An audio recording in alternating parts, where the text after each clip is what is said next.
नमस्कार दोस्तों, स्वागत है आप सबका अपने इस चैनल पर। आज हम इस सेशन में अलजेब्रा एकदम बेसिक से डिस्कस करेंगे। इसलिए जिन्हें अलजेब्रा नहीं आता या कठिन लगता है उनके लिए ये सेशन बहुत काम का है, क्योंकि इसमें हम एकदम बेसिक से एडवांस तक के एग्जाम्पल को स्टेप बाय स्टेप सीखेंगे, जिससे निश्चित रूप से आत्मविश्वास बढ़ेगा और अलजेब्रा आपको भी इंटरेस्टिंग और ईजी लगने लगेगा। दोस्तों, मेरा रिक्वेस्ट है कि वीडियो को सीखने का मन बनाकर धैर्य से देखें। तो आइए शुरुआत करते हैं आज के टॉपिक अलजेब्रा से, एकदम बेसिक से। अलजेब्रा यानी बीजगणित। बीजगणित अंकगणित जैसा ही एक संख्या विज्ञान है, जिसमें संख्याओं को व्यक्त करने के लिए अंकों के साथ साथ अक्षरों को व्यवहार में लाया जाता है, जो सांकेतिक मात्र होते हैं।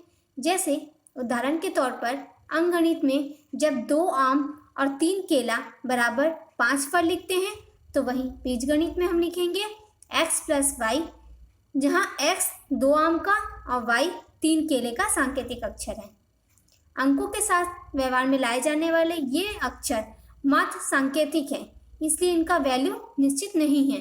कहने का मतलब ये है कि x का मान हमेशा 2 या y का मान हमेशा 3 नहीं होगा, बल्कि इनको किसी भी संख्या के लिए व्यवहार में लाया जा सकता है, जैसे 1, 2 या 1/2। वही अंकगणित में संख्याओं का मान निश्चित रहता है। जैसे किसी वस्तु का मूल्य 100 रुपये है, तो यहाँ रुपए की एक निश्चित और स्थिर संख्या का पता चलता है। वही दूसरी ओर किसी वस्तु का मूल्य x रुपये बताया जाए, तो यहाँ पता नहीं चल रहा है कि वस्तु का मूल्य कितना है, क्योंकि x का मान कुछ भी हो सकता है, जैसे 1, 2, 3 या और कोई भी संख्या। एक साधारण सा उदाहरण लेते हैं। अंकगणित की विधि से हम जानते हैं कि आपके पास 100 रुपये था और पापा से 20 रुपये मिल गया, तो आपके पास अब कुल 100 प्लस 20 बराबर 120 रुपये होंगे।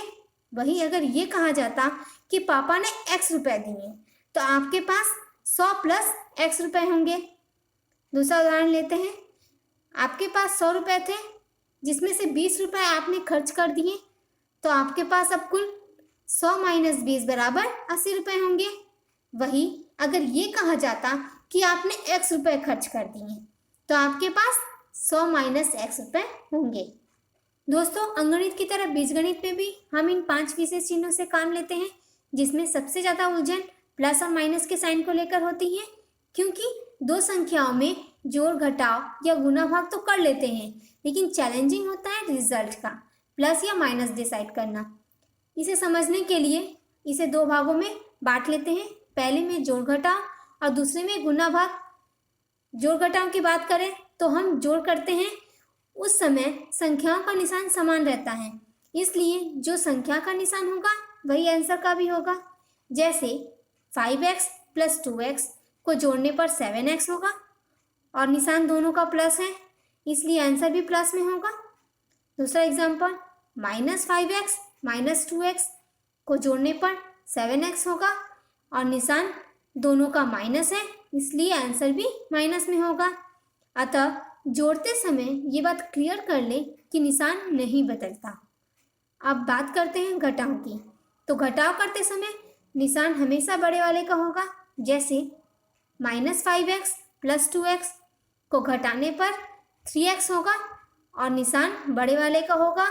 बड़ा यहाँ 5x है, जिसका निशान माइनस है, इसलिए आंसर का निशान माइनस होगा, इसलिए आंसर होगा -3x। दूसरा एग्जाम्पल लेते हैं। 5x माइनस 2x, इस बार 5x का निशान प्लस है, इसलिए आंसर भी +3x होगा। और जब गुना भाग की बात करें, 2 नियम याद रख लें। पहला, जब संख्याओं का निशान समान रहेगा तब रिजल्ट प्लस में होगा, और दूसरा, जब संख्याओं का निशान असमान रहेगा तो रिजल्ट माइनस में होगा। उदाहरण के तौर पर -5a इंटू 2a, इसे गुना करने पर होगा 10a²। अलजेब्रा में गुना कैसे करते हैं ये अगले वीडियो में देख सकते हैं। फिलहाल हम निशान की बात करें तो हम देखते हैं कि दोनों पद का निशान समान नहीं है, इसलिए गुणनफल माइनस में होगा। वही अगर -5a इंटू -2a होता तो दोनों का निशान समान होने के कारण गुणनफल का निशान प्लस होगा। भाग करते समय भी यही नियम फॉलो करेंगे। जैसे -6a डिवाइडेड बाई 2a होगा -3 और -6 से डिवाइडेड बाई -2a हो जाएगा 3। अब बात करते हैं बीजगणित में काम आने वाले कुछ बेसिक पॉइंट्स के बारे में, जिसे जानना बहुत ज़रूरी है अगर आप अलजेब्रा अच्छी तरह सीखना चाहते हैं। जैसे अलजेब्रिकल एक्सप्रेशन। अलजेब्रिकल एक्सप्रेशन अंकों, अक्षरों और क्रिया चिन्हों का एक सार्थक समूह होता है।